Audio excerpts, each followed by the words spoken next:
Hello, I'm EnterElysium and welcome back to Democracy 3 Africa. We're playing as Senegal. We've got about 45% of the vote right now. I can't remember what it is off the top of my head. So we are going to probably get re-elected if we can just push it a little bit longer. We've got quite a lot of time left in our term. We're actually pleasing the conservatives and religious right now, basically because we banned prostitution. Like, apparently that's enough to get yourself elected. Everyone is getting there with their like of us. Might take a little bit longer, but we're going to get there. Especially once we get rid of power blackouts and poor transport. Malaria. I think it's going to take a bit longer for us to get really rid of that one. Education, that'll help. Infrastructure, that'll help. Homelessness, maybe we'll decrease it a little bit, but I don't think we're going to be able to, you know, really knock that nail on the head until we've sorted a lot of our other problems. Cyclic natural disasters, improve our infrastructure. We are doing that. We're going to have a little bit of a look at technology backwater and poor education because we started buffing our technology and our education. But that's, again, going to take quite a long time to hit in. Pollution. We're having some effects on it at the moment, but we do want to try and, as much as possible, improve the environment slowly over time. And if we can get the environmentalists on side, that'd be great. They aren't an inconsiderate amount of the population, but they're not massive. So, next turn. Failed assassination attempt, the Freedom League. The Liberals are really trying to kill us right now. We're getting 52% of the vote. If we had an election right now, we'd be good. And the Handshot First Alliance is at 6,000 population. Which is good. And we've got a minor deficit. Okay. We've got a lot of political power. So, if we were to up this to about 65%. How much more money do we get?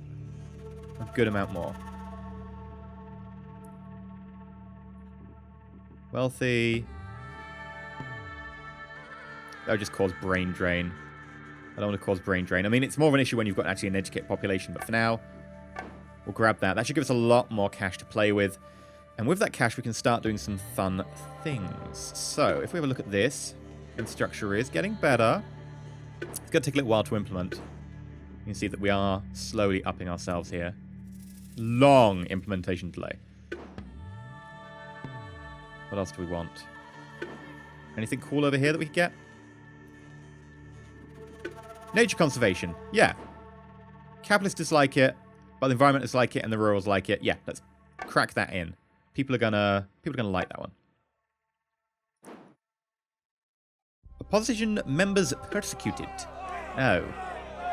Being subject to complaint and persecution by government agents. The flagrant underground abuse have been met with condemnation at home and abroad. Oh dear. Failed assassination attempt. The Freedom League. Bombs. Bombs everywhere. We've only got 37% of the vote now. It's just dropped a massive amount because of that. Though our activist numbers are going up quite nicely. Surplus of 200 billion. In which case, we could start having a look at healthcare, because I think that is the one we need right now. No, I don't want to use political capital. Healthcare, healthcare, healthcare. There we go. So crack that up to maximum.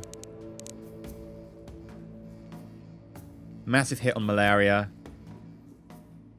Socialism, state employees, state membership. The elderly like it, health goes up, socialists like it, unemployment goes down. Yeah, let's grab it. It's expensive, but it's totally worth it.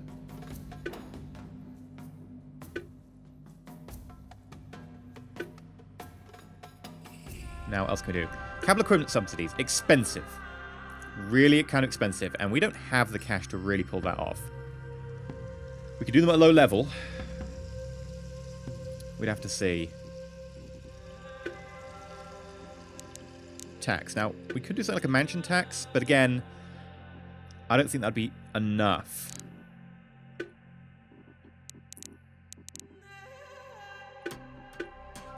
University grants. 45 billion does give us quite a good bump, and it only takes 2 quarters to implement.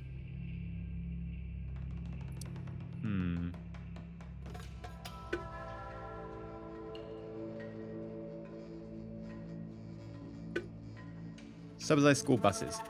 Again, fairly cheap. I think we'll still go for the capital equipment subsidies. We just won't be able to pull it at full measure. If we do that, going to take a hard hit, although the GDP... Oh, You know what? We could just run a deficit for a little while. It'll probably be worth it.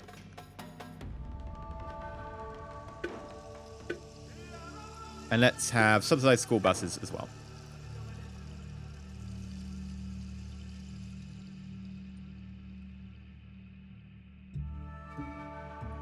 Yeah, whack it full. Can we get anything else?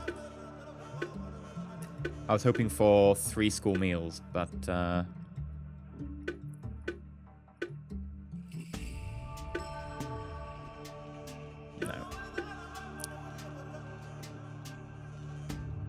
Youth club. I guess it's just parents like us. 3 school meals. There we go. Yeah, we can't get that. It costs 1 more political capital. So close.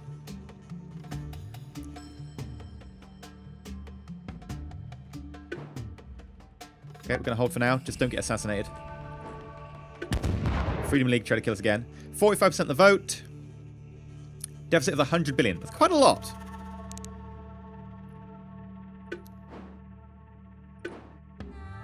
Close.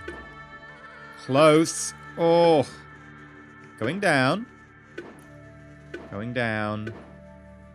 I mean, yeah, female genital mutilation is basically at 0, but it will never disappear because it needs to be actually at 0. It needs to be not a single person in the entire country. Homelessness is starting to drop massively. Technology backwater is dropping. Uncompetitive economy is a little bit higher because of the tax, I think. Skill shortage, that's going to take a while to be affected. Pollution is starting to drop. So we've just got to basically have time. We do have time. The issue is, do we get assassinated before that kicks in? Financial services regulation, yes. GDP. Capitalists dislike it. Corruption goes down, but everything else is really good. And foreign investment and stuff, international trade, GDP, socialists is really good for us, especially because I think one of those has a knock-on effect on foreign aid.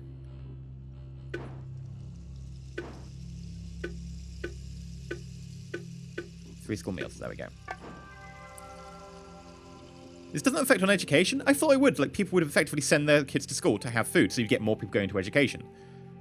It should have an effect on education. Oh, well, it's got an effect on poor, health, socialists. Poverty goes down. It's effectively really good. I mean, it costs a little bit of money, but... You know, we are going on a massive deficit right now, but what the hell? Why not? Right? Why not?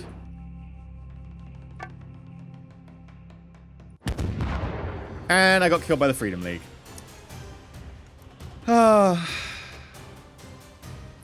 You've been the victim of a carefully planned assassination. A group of extremists known as the Freedom League opposed to your government's anti-liberal agenda have got hold of explosives which detonated the building which you were giving a press conference.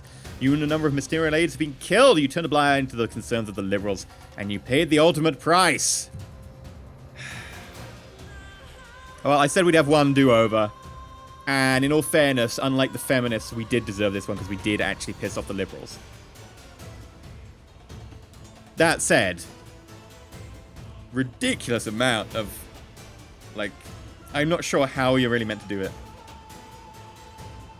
I mean, we had a 7-year term, and we were coming towards the end of it, and we still haven't managed to get 50% of the vote. We're getting close, very close. Actually fixing those problems, like, infrastructure is a very long-term thing. And to do that, we kind of had to piss off the liberals to an extent. Because we also need to put in security to prevent us being killed from anyone else. So I'm not exactly sure how we really fix this. I mean, I understand the game's meant to be very hard, but I think the assassinations really do need to be toned down. I think they even need to be halved. I mean, we're talking a big change. And especially, they need to fix feminists, because the way feminists work at the moment, I swear, the way they're calculated is, if everybody dislikes you, feminists are part of the everyone category. Feminists are equal to half the population. Although that said, if you asked half the women in Africa if they count as feminist or not, I imagine you would get a very different response than all of them saying yes. But 50% of people are women. And then they're all eligible to go into the feminist terrorist group. Whereas to go into the other ones, you need to be a subset of, you know, rural, liberal, etc. Whereas the feminist terrorist group can draw from such a large pool, and that's why it's so powerful. And because you start off in a situation where you've pissed them massively off. Because everyone in Africa pisses off women, apparently. And then they blame you for it. I just got into power. I've literally just enacted policies. No, it's your fault. So I'm not too sure that's really how it should work. But oh well. So yeah, we're going to have to count that as a real one. I'm not going to keep going over assassinations. If we turn them off, which I think still misses kind of the point, because a large part of the difficulty is meant to be the assassinations, although I think they're too high. So I don't really want to turn them off too much, because I did the other day, and actually the game just becomes a little bit easy. Provided you know, ramp up taxes, you make people like you by getting rid of the press, then you're fine. But I'm not sure what more we could really do. Maybe we just have to wait for the patch next week. Or maybe there's something I'm drastically missing. So give me your feedback down below.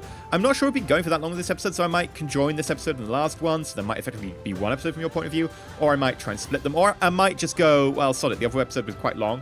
I'll put a lot of black after this episode, and then people will be like, oh, look, a full episode, he didn't die, and then they get surprised. That's the reason if there was a black screen after this, this is why there is a black screen. And maybe I'll try and get a second video up for like really quick or something, just have like bonus democracy or something if I have time to record another one. But for now, I've been EnterElysium. If you enjoyed, please like, not subscribe, please consider subscribing. Still not too sure what to do about terrorists, but I guess that mirrors reality by most other governments. Until next time, stay shiny.